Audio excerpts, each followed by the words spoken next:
Olá pessoal, meu nome é Antônio Amorim, sou cardiologista, arritmologista, editor aqui dessa plataforma chamada Arritmed, onde eu tenho umas redes sociais, um site que a gente sempre discute um pouco sobre arritmologia.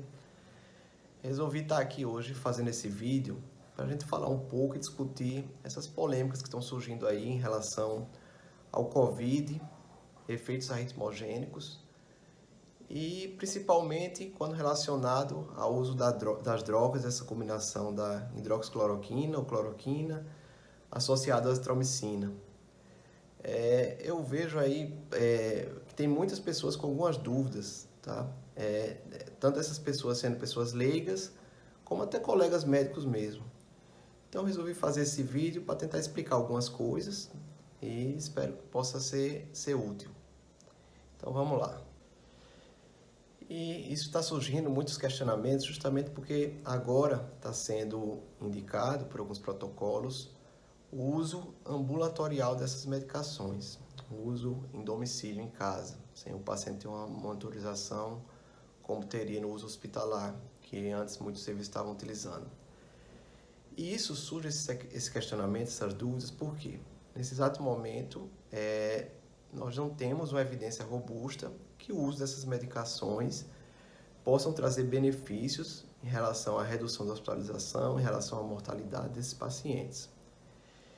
E, ao mesmo tempo, sabemos que essas medicações podem, em conjunto, causar algumas complicações. Complicações essas mais relacionadas às arritmias, principalmente no seu uso de curto período, tá? Elas podem ocasionar também outros problemas, outros efeitos colaterais, mas geralmente são mais com efeitos contínuos. Então, como o nosso blog é sobre arritmias, vamos mais direcionar em relação à questão das arritmias. Uma das principais dúvidas que eu recebo, às vezes, no dia a dia, esses questionamentos, como eu falei, de leigos e de profissionais de saúde, é essa que eu vou falar agora, que é: mas por que essa questão toda, a hidroxicloroquina não é usada há muito tempo, ninguém nunca questionou isso, não é usada no tratamento na malária, inclusive muito lá no norte do Brasil, não é usada em relação a outras doenças, lúpus, em doenças reumatológicas? Sim, verdade. A hidroxicloroquina é uma medicação antiga, tá? Não está sendo usada desde agora, isso até facilitou, porque a gente quando está no momento de pandemia, a comunidade científica sempre tenta descobrir alguma das medicações que já tem certas validações para ver se ela apresenta algum benefício do que você desenvolver uma medicação do zero, tá?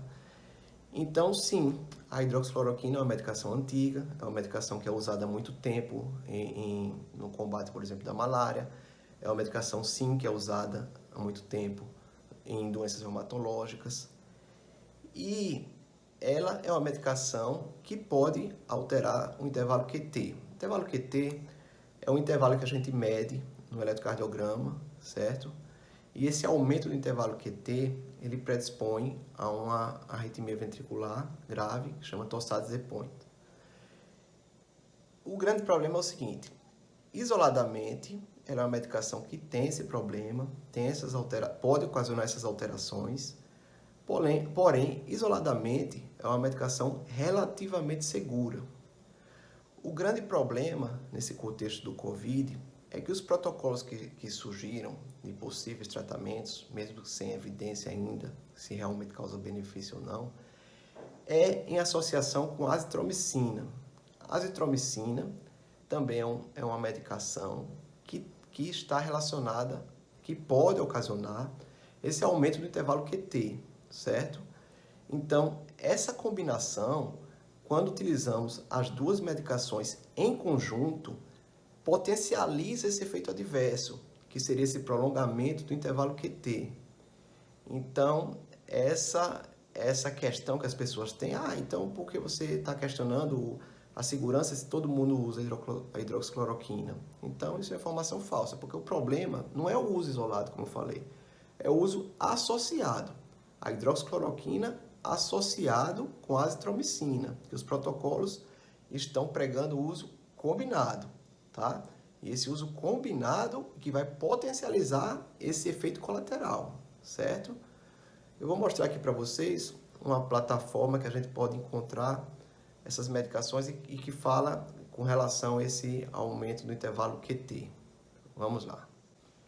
Essa imagem aqui que vocês estão vendo é de um site, esse site que você pode entrar tanto pela internet, ou você também pode baixar um aplicativo no seu celular, que você pode consultar as medicações que tem esse potencial de alterar o prolongamento do intervalo QT, certo?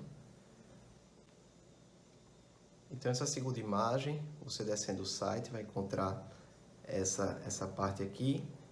E observem onde vocês estão vendo essa seta azul, existem as categorias da medicação que você vai pesquisar, tá? Pode ser essas 4 categorias. Essa vermelha com sinal de alerta são as drogas que prolongam o intervalo QT e estão claramente associadas com o conhecido risco do torsade de Pointes, que é aquela complicação que o paciente com QT aumentado pode ocasionar. Torsade de Pointes é uma arritmia ventricular polimórfica grave que pode evoluir para uma parada cardíaca, tá? Essa em amarelo, essa caixa em amarelo com interrogação, são drogas que podem prolongar o intervalo QT, mas tem uma evidência menor de risco para acontecer o torsade de Pointes, certo? Essa terceira categoria, em azul, seriam drogas que podem estar associadas com o torsade de Pointes, mas são incertas em relação ao uso, depende da dose, depende de algumas condições clínicas do paciente, como desequilíbrio hidroeletrolítico, algumas medicações que o paciente esteja usando. E por último, essa que tem um xizinho, é uma categoria que existe um alto risco dos pacientes apresentarem torsade de Pointes, certo? Então, essas são as categorias que eu coloquei aí para vocês entenderem a seta azul. Ali onde está aquela seta verde, ali onde você vai pesquisar o nome da droga. E a seta vermelha é o que você vai encontrar após a pesquisa. Vejam aí, eu já coloquei nessa pesquisa hidroxicloroquina. Vejam o que aparece aí, onde está a seta vermelha. Você vê que é uma medicação que está com o sinal ali vermelho, tá? E o preto. Então, é uma medicação que tem um risco altíssimo de causar torsade de Pointes, que prolonga o intervalo QT, risco conhecido. Vamos agora para essa outra imagem aqui. Essa segunda imagem aqui, ó, eu mudei ali na busca, onde tem a seta verde, eu mudei para azitromicina, tá? Vejam o que aparece ali na seta maior vermelha. Também o sinal vermelho e o xizinho ali nessa caixa com o preto, certo? Então, é uma medicação também que apresenta um risco alto de aumento do prolongamento do intervalo QT e, conhecidamente, um risco elevado de causar torsade de Pointes. Então, a grande questão aqui não é o lance de, o paciente está usando hidroxicloroquina, todo mundo usa, então, como é que antes ninguém não se preocupava com isso? Vocês estão vendo aqui que nós estamos com um somatório de 2 medicações, então as duas em conjunto potencializam esse risco. Daí a necessidade que nós devemos ter muita cautela com o uso das duas associadas. Outros questionamentos de algumas pessoas que me fizeram por esses dias.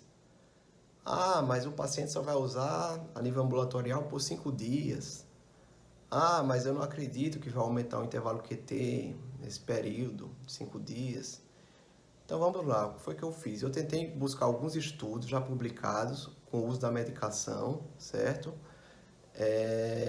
Com o uso das duas medicações, o da hidroxicloroquina isolado, no contexto do Covid, e que falavam alguma coisa sobre o torsade de Pointes, sobre o intervalo QT, que eu podia apresentar isso para vocês. Então, estou trazendo aqui alguns estudos, certo? Lembrando que são estudos realmente que foram feitos em pacientes internados, que era a primeira possível indicação que saiu aí nessa fase inicial, era um possível benefício que estava sendo investigado nos pacientes internados. Então, por isso que esses estudos são em pacientes internados, que agora o contexto é em pacientes ambulatoriais, mas eu queria como os dados da literatura que nós temos são nesse contexto, então vou apresentar aqui para vocês alguns desses estudos. Então vamos lá. Então o primeiro estudo que eu trouxe foi esse aqui, que foi publicado no JAMA, certo? É um estudo até com pacientes aqui do Brasil, nacional, onde ele fez uma comparação de uso de doses elevadas de cloroquina com baixas doses no paciente COVID hospitalizado com síndrome de angústia respiratória severa. Esse estudo recebeu até uma crítica porque utilizou essas doses elevadas, são doses bem acima do habitual, certo? Então por que você vai apresentar esse estudo aqui nessa sua transmissão? Na verdade, esqueça doses altas. O que eu quero mostrar para vocês, os dados que eu quero apresentar, é com relação às doses baixas, tá? Que são as doses semelhantes à do uso ambulatorial que está sendo colocado agora nesse período atual. Veja essa tabela aqui, tá? Que ela tem as duas doses, duas colunas aqui da baixa dose, que seria a dose preconizada, que estão preconizando esse tratamento ambulatorial, e alta dose. Veja o que ela encontrou nesses pacientes com relação ao intervalo QT maior que 500. Lembrando que o intervalo QT normal no homem é até 450, na mulher até 470. E quando ele está acima de 500, essa medicação tem que ser suspensa, porque o risco dele desenvolver um torsade de pontes é grande. Então, foi encontrado, que é esse onde está amarelo ali grifado, dentre os pacientes que estavam usando baixas doses de cloroquina, cerca de 11% de pacientes que evoluíram com aumento do QT, ou evoluíram com aumento do QT considerável. O aumento do QT acima de 500, que seria justamente o aumento que pode o paciente, se você não suspende a medicação, pode facilitar com que ele evolua com esse quadro mais grave, com esse quadro de torsade de pontes, tá? Então, veja que não é um valor desconsiderável, nós temos que considerar essa estatística, sim. É uma pergunta que nós podemos fazer aqui. E se esse paciente tivesse em uso ambulatorial dessa medicação, certo? Lembrando que esse grupo de pacientes, esses aqui são alguns parâmetros de segurança do estudo. Então, a partir do momento que o investigador ele observa que o paciente está com um QT desse aumentado, ele vai suspender a medicação. Agora, isso no contexto ambulatorial, que você não tem essa monitorização frequente, você não está com o paciente fazendo seletos seriados. Então, esse é um dado que eu queria apresentar a vocês, tá? Tudo bem que aqui é um contexto de hospitalização, tá? Tem esse viés também e é importante sim a ser considerado. Vamos para essa outra tabela aqui. Essa tabela aqui mostra todos os casos, tá? Os casos que apresentaram esse QT prolongado, certo? Que apresentaram um QT acima de 500 ou apresentaram taquicardia ventricular, que são dois desfechos de segurança em relação a essa questão das arritmias nesse grupo de pacientes. Queria chamar a atenção aqui para esses dois que estão grifados. Lembrando que lá no fim, na última coluna, os que estão grifados de amarelo são os que utilizaram uma dosagem baixa, que seria a dosagem que está sendo prescrita no caso ambulatorial, tá? Dosagem baixa de cloroquina nesse caso. E vejam essas linhas que estão grifadas, vejam interessante esses dois casos. Então, o primeiro caso, um homem, tá, do sexo masculino, 30 anos, que era obeso só de comorbidade, certo? Então, esse paciente evoluiu a apresentar um QT de 502, um QT importante que teria que ser suspenso a droga.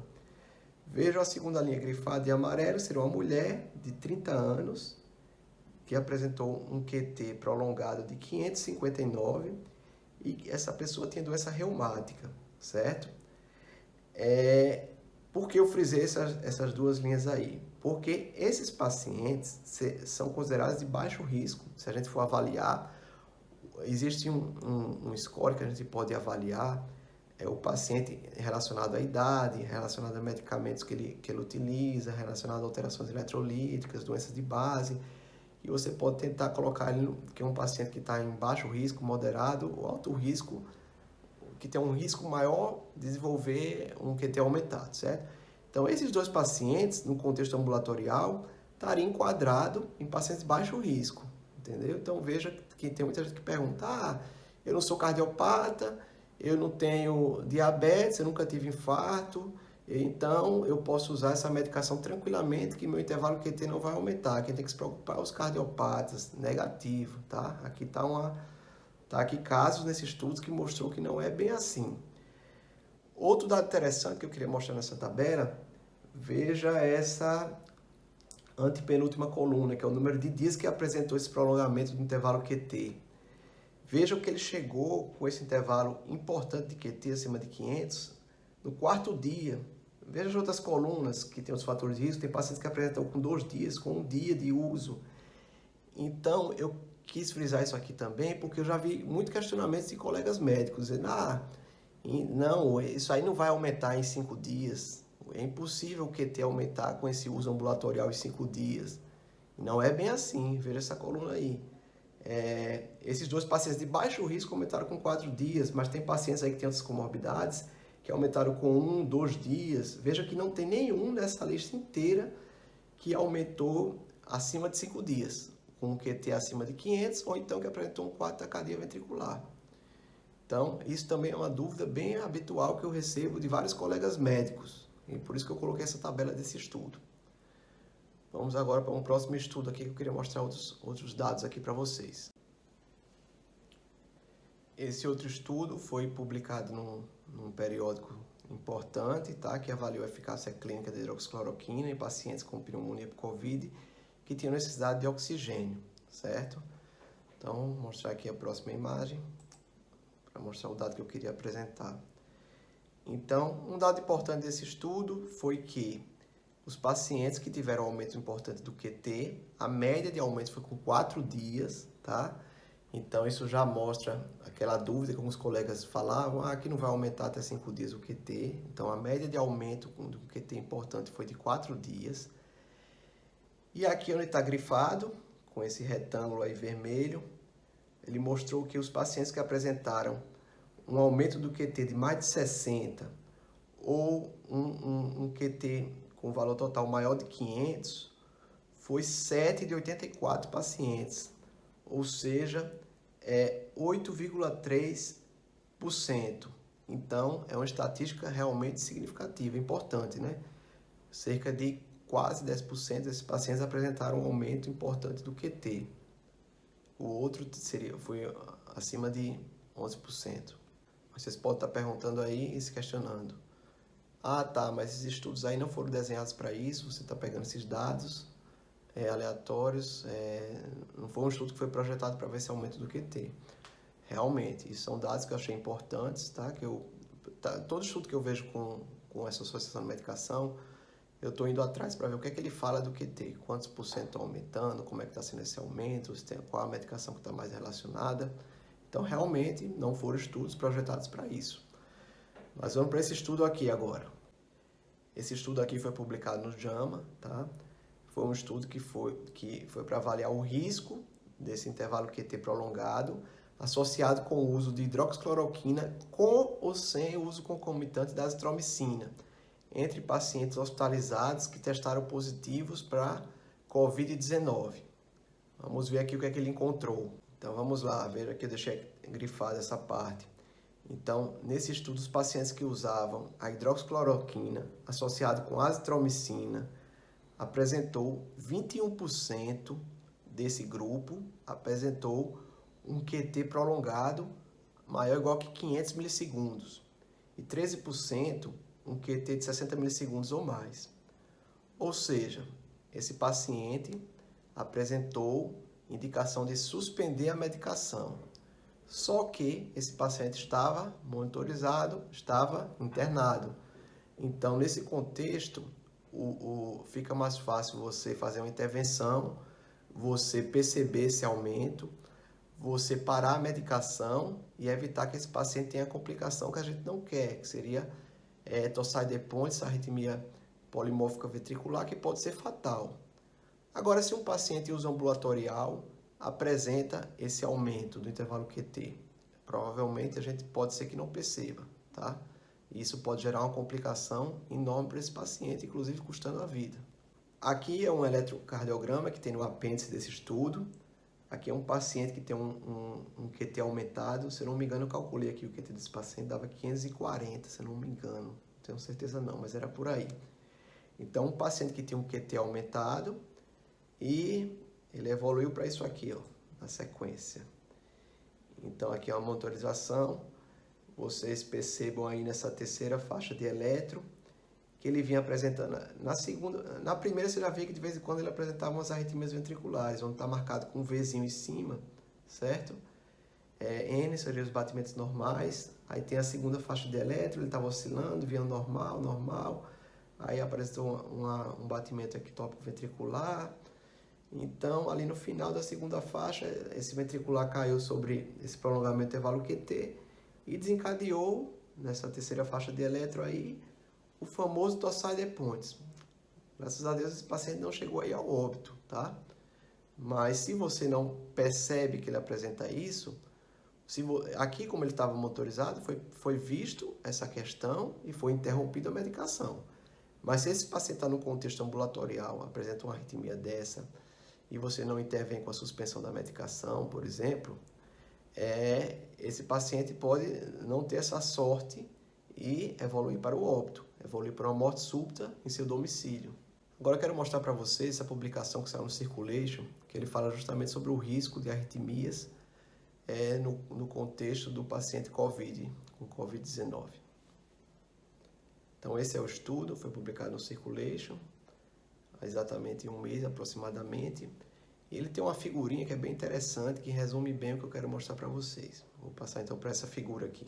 Então aqui essa figura é bem interessante. Então perceba aqui, o paciente tem uma infecção pelo COVID-19. O próprio vírus, ele pode diretamente causar invasão tecidual, levando a injúria miocárdica no coração, tá? E isso predispondo à elevação de troponina, a um quadro de uma miocardite, certo? Ou essa questão da hipóxia que o vírus causa, da pneumonia, do quadro pulmonar, pode também levar à injúria miocárdica. E essa injúria causada pela invasão viral, pela hipóxia, é arritmogênica e causa um aumento, uma predisposição ao paciente apresentar arritmias ventriculares, que elas podem ser graves, tá?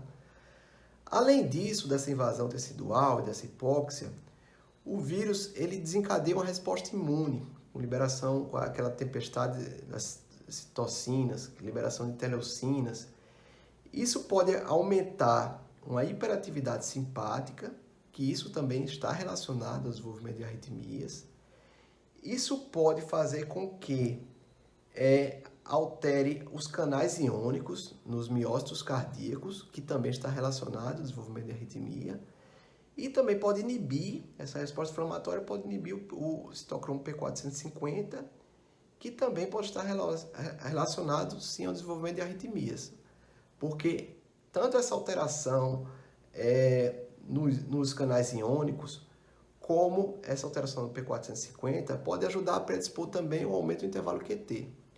Então, veja, estamos falando de uma doença que, devido a todo esse mecanismo que eu acabei de falar, ela já predispõe ao paciente ter arritmias ventriculares e também pode ela, por conta própria, também, o quadro da sepse viral, contribuir com o aumento do intervalo QT. Então, diante desse paciente, que já é um paciente predisposto a ter arritmias, eu estou entrando com medicações, elas como a hidroxicloroquina, cloroquina, associada à azitromicina. Tem alguns antivirais também que podem relacionar esse quadro ao aumento do QT. Então, eu estou entrando com essas medicações que prolongam o intervalo QT num paciente que tem uma predisposição grande a ter eventos arrítmicos. Então, eu posso estar ocasionando a tempestade perfeita para esse paciente ter uma arritmia grave, certo? Porque, por exemplo, o fato do paciente ter um intervalo QT aumentado não quer dizer que ele vá necessariamente ter uma arritmia grave, tá? Ele pode ter um intervalo QT aumentado e realmente não evoluir para arritmia. Mas se eu tenho um paciente que tem um intervalo QT aumentado e eu estou jogando ali extracístolas ventriculares, que isoladamente são benignas, estou jogando algumas taquicardias ventriculares sustentadas nesse contexto, então eu estou facilitando que isso, num paciente com prolongamento do QT importante, evolua com um torsade de pontes, que é uma arritmia grave, que se não tratada pode ser fatal, pode degenerar para uma fibrilação ventricular e ser fatal. Então essa figura aqui acho que resume bem esse contexto todo que eu queria passar para vocês em relação ao mecanismo das arritmias da doença associado ao mecanismo das medicações que usamos no tratamento. E agora, esse estudo aqui que saiu do Fogo, foi publicado no The Lancet, um estudo que foi publicado hoje, no dia 22/5/2020, que justamente é o dia que eu estou gravando esse vídeo, tá? Foi um estudo que avaliou a hidroxicloroquina, ou a cloroquina, com ou sem macrolídeo no tratamento de Covid-19. Uma análise de registro multinacional. Aqui é o desenho do estudo, onde inicialmente foram avaliados 98.262 pacientes hospitalizados com Covid-19, porém 2.230 foram excluídos. Foram excluídos por quê? Uma parte estava usando Remdesivir, 1.102 iniciaram a cloroquina enquanto estavam em ventilação mecânica, que foi um critério de exclusão, não podia estar em ventilação mecânica quando iniciadas as medicações. E 852 foram excluídos porque eles receberam a cloroquina depois de 48 horas do diagnóstico. Então, esses pacientes hospitalizados, eles tinham que iniciar a medicação em até 48 horas quando foi realizado o diagnóstico. Se passasse desse prazo, eles não podiam entrar nessa randomização. Então, no final, ficou 96.032 pacientes que foram incluídos no estudo. E aqui estão os dois grupos, seria o grupo controle e o grupo de pacientes tratados. O grupo de pacientes tratados, como eu falei, uma parte recebeu só cloroquina, uma parte recebeu cloroquina com macrolídeo, uma parte recebeu hidroxicloroquina e outra parte recebeu hidroxicloroquina com macrolídeo. Então, o que é que esse estudo avaliava? Quais eram os endpoints? Então, o endpoint primário era para avaliar a associação do uso das medicações com mortalidade hospitalar, e o endpoint secundário era para avaliar a associação do regime de tratamento com arritmias ventriculares significativas durante a hospitalização.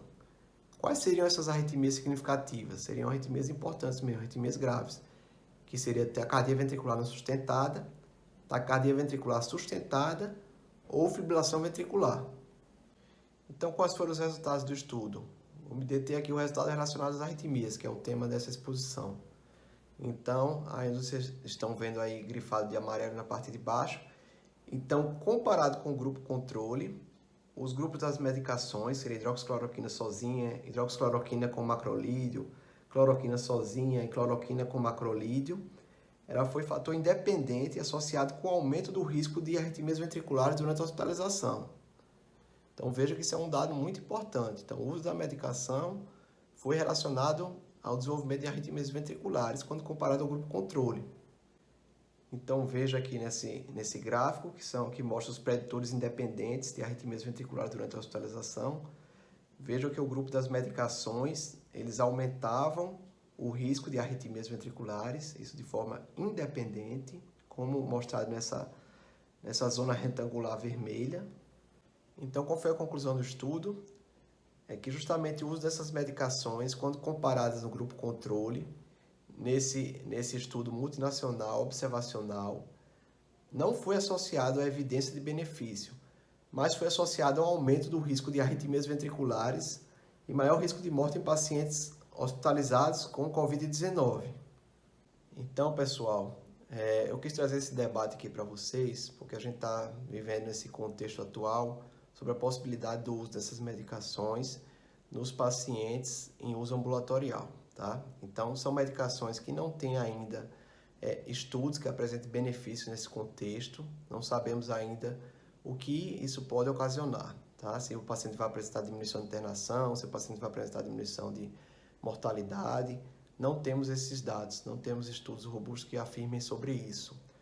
Porém, no outro ponto da balança, então medicina é assim, você tem que sempre pesar os dois pontos. No outro ponto da balança, nós temos uma doença que, por sinal, ela predispõe a arritmias cardíacas, e o contexto que está sendo colocado agora para tratar são duas medicações que aumentam o intervalo QT, que pode favorecer o desenvolvimento de arritmias cardíacas.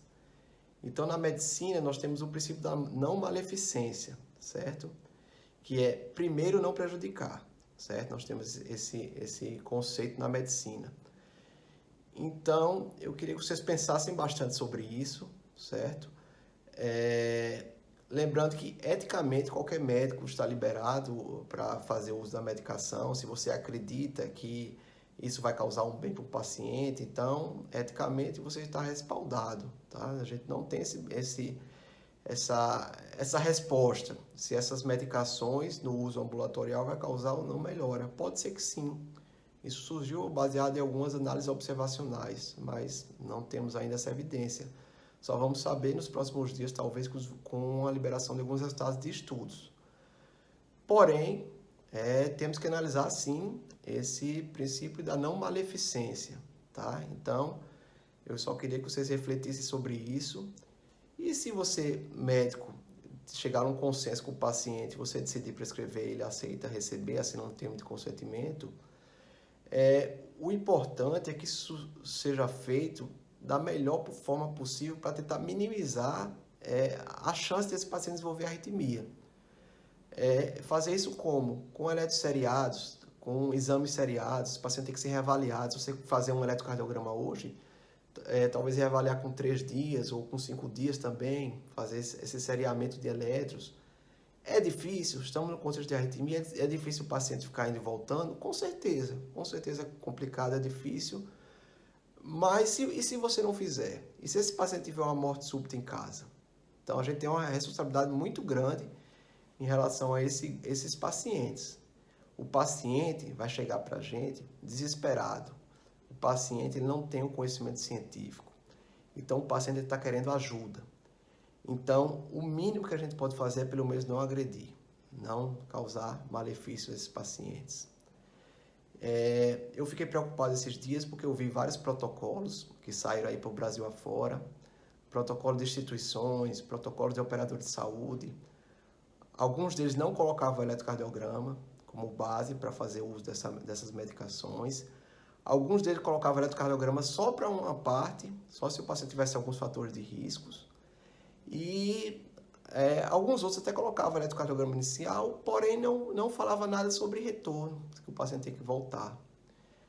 Então, acho que a gente tem que pensar bastante sobre isso e o objetivo desse vídeo era levantar essa discussão, tá? Não quero aqui discutir se você vai fazer ou não vai fazer a medicação, aí você é médico, você tem liberação ética, isso é uma decisão sua, tá bom? Então, era isso. Obrigado a todos pela paciência desse vídeo e a esperança é que dias melhores virão, se Deus quiser que logo passe essa tempestade. Um grande abraço a todos.